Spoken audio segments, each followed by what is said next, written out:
Nakon nekoliko mjeseci, služinčad je počela da beži iz zamka, tvrdeći da su svedočili sablasnim prizorima, ogledala u kojima su vidjeli tuđa lica, zidove koji dišu, krv koja curi iz slavina. Sveštenici koje je Lord William zvao kako bi očistili zamak, odbijali su da ostanu duže od jedne noći. U jesen 1815. godine, William Špicer je pronađen mrtav u svojoj biblioteci, okružen starim knjigama o demonologiji i ritualima prizivanja duhova.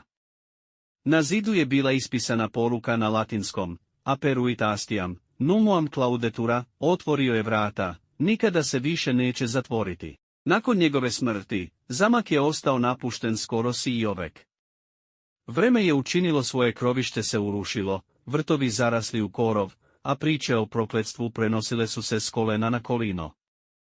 Međutim, 1907. godine, unuk Williama Špicera Edward Špicer, tada student psihologije na Oxfordu, odlučuje da se vrati u zamak i istraži njegove tajne u sklopu doktorskog rada o psihoaktivnim prostorima.